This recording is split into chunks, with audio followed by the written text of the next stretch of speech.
Selamat kembali di Era Entertainment, selamat kembali di Joran Fest Playlist. Seperti biasa hari ini kita akan melanjutkan review saham part yang ke-512.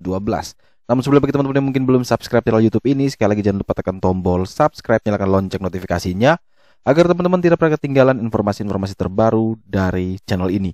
Di part ke-512 kali ini kita akan kembali mereview ada 6 saham, di mana saham Aisyah, PTDU, NTBK, PBID, SMDR, dan saham True. Namun, sebelum kita melanjutkan untuk mereview ke-6 saham tersebut, seperti biasa kita akan meng-highlight dulu pergerakan dari indeks harga saham gabungan kita atau IHSG, di mana dalam perdagangan hari Jumat kemarin ditutup menguat 0,47% di level 7182. Dan teman-teman mohon maaf, selama mungkin hampir 8 hari terakhir tidak ada pembahasan karena kebetulan saya ada jadwal ke Manado selama waktu itu sehingga tidak bisa melakukan review, dan semoga ke depan kita masih bisa review lebih lanjut dan setiap hari sehingga teman-teman bisa dapat update terus di YouTube ini. Kalau kita perhatikan IHSG indeks sempat menguat ya sampai level 7233, namun sayang ketika menjelang penutupan ternyata dia harus ditutup melemah. Dan kalau kita perhatikan transaksi kemarin itu di 18,8 triliun dengan 245 saham yang bergerak naik, 280 saham turun, dan ada 167 saham yang bergerak stagnan. Kalau kita perhatikan di sini net foreign buy tercatat 316 miliar. Artinya ini masih bagus karena beberapa hari juga net foreign buy-nya juga terlihat cukup menarik. Kita langsung menuju ke saham pertama yang akan kita review di part ke-512 kali ini adalah saham Aisyah. Di mana di setiap review ini kita disponsori oleh Joran Fest Chart System, di mana ini merupakan tools yang bisa membantu mempermudah teman-teman dalam menganalisa. Tinggal request, chartnya langsung muncul dan teman-teman nanti akan bisa langsung mengambil kesimpulan. Ada beberapa fitur yang akan mungkin kita kembangkan nantinya, di mana nanti teman-teman akan bisa mendapatkan informasi di sini berupa seperti panel khusus yang bisa mentranslate ini kira-kira berapa persen buy. Jadi tidak perlu kita hitung manual. Misalnya dekat SPK, oh itu bagus jadi 20%. Kita lihat warna hijau, oh itu bagus seperti 20%. Nah, itu saya akan coba buat dalam suatu sistem sehingga dia akan langsung tertulis di sini dan disimpulkan angkanya berapa. Jadi teman-teman tidak perlu bingung langsung lihat angkanya berapa, itu teman-teman tinggal langsung mengambil keputusan. Itu akan kita kembangkan terus ke depan, dan ke depannya juga saya harapkan bahwa yang tadinya 40.000 per bulan, teman-teman bisa akses ini secara gratis. Ya, ini sedang saya diskusikan dan coba saya lakukan perhitungan-perhitungan tertentu. Kiranya teman-teman bisa akses fitur Joran Fest Chart System ini secara gratis. Jadi teman-teman tidak perlu membayar, tapi mungkin ada melakukan sesuatu sehingga teman-teman bisa terus mengakses ini dengan gratis. Semoga itu bisa terwujud dan teman-teman bisa menikmati bersama fitur-fitur dari kami. Kita lihat dari saham pertama Aisyah, di perdagangan kemarin dia ditutup menguat 2,63% di harga 156. Kalau kita perhatikan di sini Aisyah memang masih berada di bawah area pentingnya di 170. Namun ini cenderung kita lihat cukup menarik. Kenapa saya bilang menarik? Karena yang pertama panel trend dari merah, kuning ke hijau. Ini kalau indikator sudah begini, ini artinya kita oke. Indikator sudah mulai uptrend. Kemudian dari Van der Flow memang beberapa hari ini kuning sudah bagus ya. Tapi tambah muncul putih, ini juga semakin menguatkan bahwa Aisyah semakin bagus. Kemudian kalau kita lihat dari foreign memang masih belum terlalu menarik. Masih ada ini haki di saham Aisyah. Tapi kalau kita lihat dari divergennya, memang dalam rentang beberapa hari terakhir ketika dia mulai konsolidasi sideways, di sini ada muncul bullish divergent. Dan kemudian dia berhasil bergerak naik. Indikator RSI-nya sudah naik di 41. Dan ini tentu juga sudah mulai bagus. Jadi strategi beli terbaik apa teman-teman yang bisa dilakukan? Kebetulan di sini ada support bantuan di 154, kemudian ada resist di 162, sehingga teman-teman boleh beli selama dia masih berada di atas 154, cut loss di bawah 150, target kenaikan terdekat adalah ke 170. Jadi ketika dia bisa breakout 162, maka ada peluang dia ke 170, dan kalau 170 itu berhasil ditembus juga, maka Aisyah juga ada peluang untuk menuju ke 182. Jadi sekali lagi teman-teman bisa menggunakan SSR1 di 154 sebagai acuan teman-teman membeli ya. Tapi kalau turun di bawah 154 ya tentu kita tidak beli. Tapi kalau bisa kuat dan bertahan di 154, tentu ini bisa menjadi area beli yang cukup menarik dan tentu risk rewardnya begitu lebar ke 162, 170 bahkan sampai ke 182. Teman-teman harus update terus tiap harinya. Ketika besok teman-teman harus cek kembali di Joran Fast Chart System sehingga teman-teman ini tidak ketinggalan perubahan-perubahan indikator. Jadi kalau cara update-nya seperti apa, teman-teman tinggal buka website kita di joranfast.com. Teman-teman tinggal pilih layanan, pilih Joran Fast Chart System. Teman-teman tinggal scroll ke bawah. Saat ini harganya adalah 40.000 per bulan. Bisa ambil 1 bulan, 3 bulan, 6 bulan, atau 12 bulan, harganya sama. Tapi kalau mau dapat full feature dari Joran Fast, termasuk chart gratis, termasuk analisa di grup gratis, termasuk ada edukasi berupa webinar atau modul-modul secara gratis, ada artikel khusus gratis, itu semua teman-teman bisa dapatkan dengan paket berlangganan yang berbentuk ini, yaitu paket Platinum, Gold, Silver, dan Blue. Jadi teman-teman bisa menyesuaikan sesuai dengan kantong teman-teman. Selanjutnya kita ada saham PTDU. Ini merupakan saham PT Jasa Uber Sakti ya, dimana kalau kita perhatikan setelah konsolidasi sideways di 53, tiba-tiba dia langsung bergerak naik cukup tinggi. Di sini ada bullish divergence selama dia sideways, tentu itu seharusnya sudah entry. Kemudian panel trend hijau full, artinya masih uptrend. Butterflow ini warna putih ya, artinya masih akumulasinya masih kelihatan sangat tinggi. Namun hati-hati, sudah mulai muncul hijau tipis di sana, yang mana artinya bisa ada peluang dia itu akan turun ya. Kalau dari foreign flow juga ini kita lihat warna hijau ya, warna hijau artinya HK di sana, dan ini di hari Jumat kemarin sudah mulai mengecil, mulai hati-hati. Kemudian divergennya sudah terlalu overbought ya di 84,44, sehingga teman-teman perlu adanya cooling down ya, harus ada koreksi sedikit sebelum bisa melanjutkan kenaikan lagi. Nah, kalau kita mau lihat di mana kira-kira area retrace yang mungkin bisa kita pakai, kita coba dengan Fibo dari PTDU. Di sini teman-teman tinggal langsung gunakan seperti itu. Jadi teman-teman langsung bisa mendapatkan di mana area beli yang cukup menarik. Misalkan kalau memang mau menunggu lagi PTDU. Secara normal PTDU kalau memang dia mau turun untuk naik lebih tinggi lagi, maka dia harus retrace di sekitaran level 130. Jadi kalau dia mentok 130 dan kuat bertahan di sana, maka PTDU masih punya peluang untuk bisa terus melanjutkan kenaikan ke level yang lebih tinggi lagi. Tapi ketika dia retrace sampai di 61,8%, kurang lebih di harga 100, tentu PTDU juga masih bisa akan melanjutkan kenaikan, namun mungkin hanya akan bisa sampai di level 179 atau level tertingginya sebelumnya. Jadi ini yang harus teman-teman bisa perhatikan, harus bisa lihat betul kira-kira di hari Senin nantinya dia akan turun itu sejauh mana. Kalau dia bisa kuat betul di 130, tentu ini bagus buat PTDU dan itu bisa dijadikan momentum untuk entry. Tapi kalau ternyata terus turun, maka teman-teman harus pastikan lagi level entry berikutnya di mana. Jadi kalau kita lihat di sini ada di 130, di 115 dan di level 100. 3 level itu bisa menjadi acuan teman-teman untuk coba entry di saham PTDU.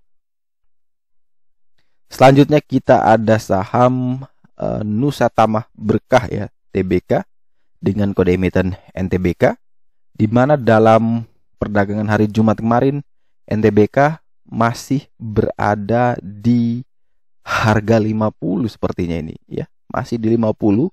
Belum ada tanda-tanda bangun ya, belum ada informasi untuk bisa naik. Ini karena ada yang request ya. Jadi teman-teman, susah sekali kalau kita mau kejar saham-saham tidur. Kita hanya akan bisa mengikuti polanya. Ketika dia sudah bergerak naik, tidak masalah kita ketinggalan dulu, tapi menunggu dia retrace. Jadi ketika dia sudah naik terbang tinggi, biarkan.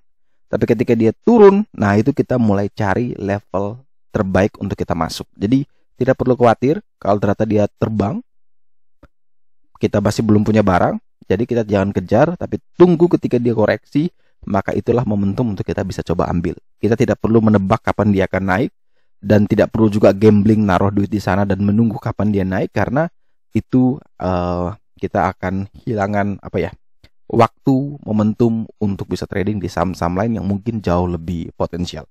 Jadi kalau untuk yang ada di NTBK, saran saya pribadi adalah menunggu dia keluar dari tempat tidurnya ya di 50, dia naik dulu, biarkan dia terbang, dan kalau ternyata setelah itu dia koreksi, masuk ke area koreksi dan itu adalah super kuatnya, silakan ambil di situ untuk coba mulai membeli atau mengoleksi saham NTBK. Selanjutnya ada saham PBID, di mana saham Pancabudi ini dalam perdagangan hari Jumat kemarin ditutup naik tipis, menguat tipis di level 1705, di mana kalau kita perhatikan dia berusaha untuk menembus SSR 1 di 1710, kemudian SSR 2 di 1733, kemudian ada di SPK di 1730 ya, dua area situ yang menjadi titik terkuat dia untuk coba kembali mau rally. Kalau kita perhatikan di sini teman-teman bisa lihat tren atau indikatornya, parallel trennya dari merah, kuning, hijau sebenarnya sudah mulai bagus. Butterflow kuning ya, ada merahnya, kemudian sekarang sudah berubah jadi putih. Sebenarnya ini juga mulai bagus. Kemudian net foreign masih HK walaupun tidak terlalu besar seperti hari sebelumnya, juga ini masih terlihat indikasi baik. Divergennya juga masih oke ya, masih bagus, sehingga teman-teman kalau yang ingin membeli jauh lebih bagus adalah ketika dia breakout di 1710.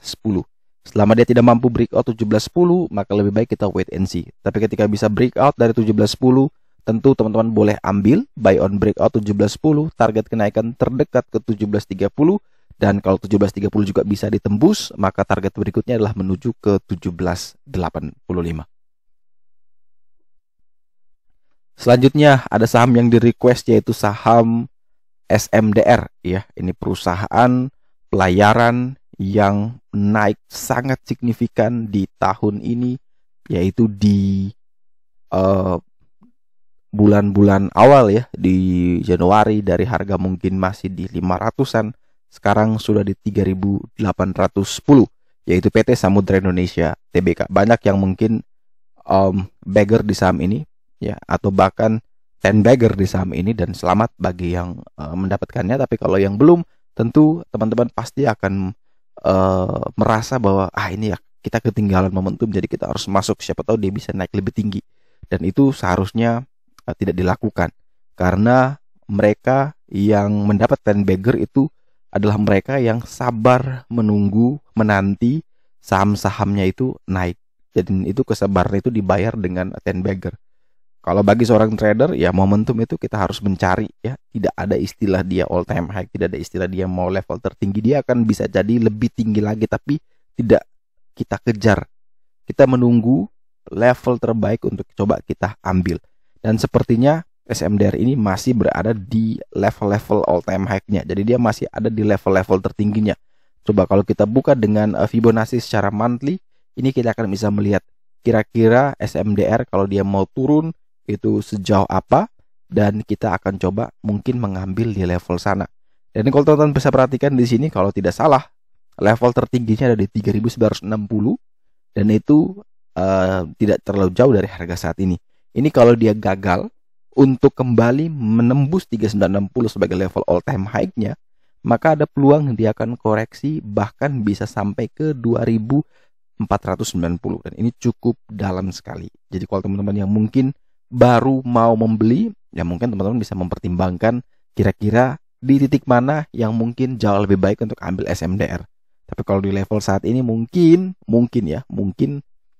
belum menjadi level yang aman untuk kita ambil. Kalau kita perhatikan panel trend sudah mulai warna putih, ya sudah mulai ada tanda-tanda pembalikan arah. Butterflow juga sudah mulai mengecil, artinya sudah mulai ada yang semakin keluar. Kemudian foreign flow juga masih net sell dan ditambah juga haki.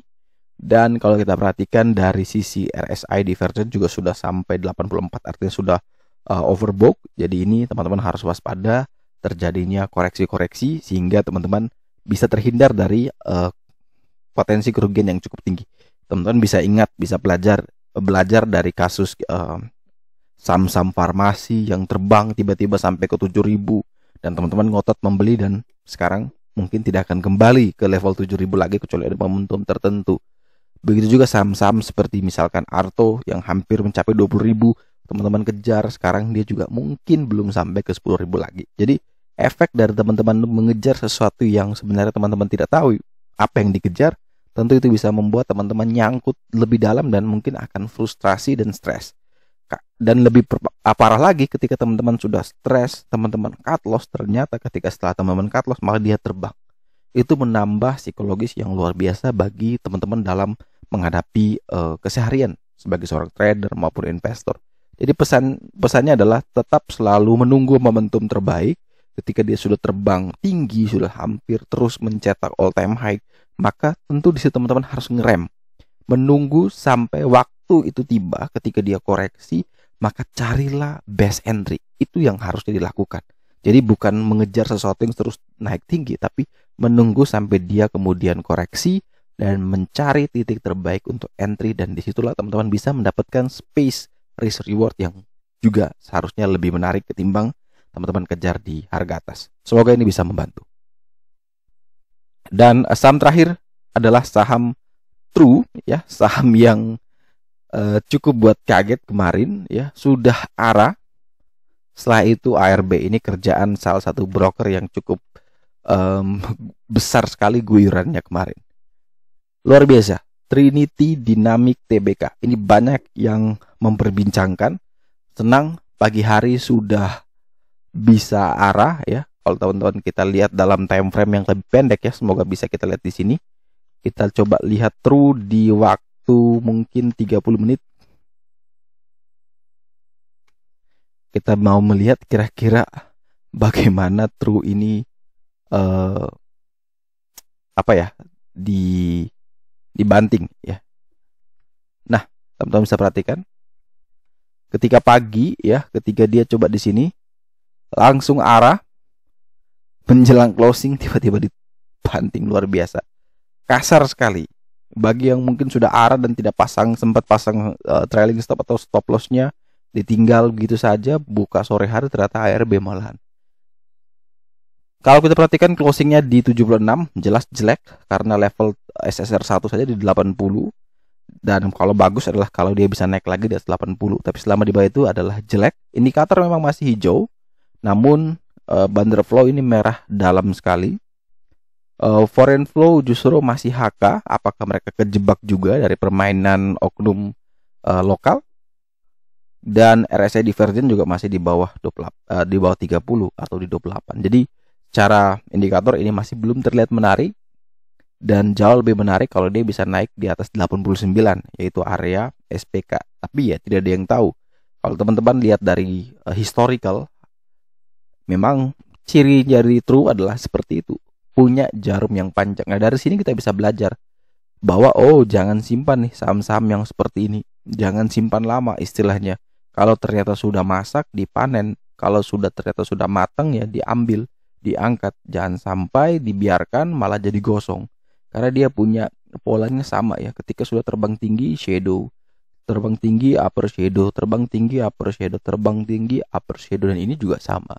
Jadi setelah dia upper shadow seperti ini, dia akan turun lagi dulu, turun lagi, baru mungkin momentum baru dia bisa naik lagi. Jadi selalu waspada. Mungkin yang nyangkut, ya prepare untuk stop loss atau cut loss dulu dimanapun level itu, karena tidak ada yang tahu dia mau bergerak seperti apa. Tapi kalau teman-teman optimis dengan saham itu, ya terserah. Ini kembali lagi pada teman-teman. Tapi bagi yang mau atau trading dengan cara yang pakai stop loss atau dengan trading plan yang benar, ya seharusnya dia udah batasi resikonya. Semoga teman-teman tidak terjebak lagi di saham-saham yang lain, dan pastikan selalu belajar dari pola-pola candle. Ini pola-pola candle ini kan menunjukkan psikologi market, ya. Ini yang bisa teman-teman pelajari, sehingga ketika ada sesuatu atau kejadian yang sama yang terjadi mungkin di beberapa waktu yang akan datang, teman-teman sudah punya gambaran, sudah punya plan apa yang harus teman-teman lakukan. Oke, sekian dulu review saham part yang ke-512 hari ini. Terima kasih baik teman-teman yang telah setia menonton. Sekali lagi jangan lupa like, komen, dan subscribe. Bantu share juga agar semua informasi yang ada dalam video ini berguna, bermanfaat, dan tentunya bisa menjadi panduan trading di keesokan harinya. Sekali lagi terima kasih banyak. Sampai jumpa dan semoga membantu.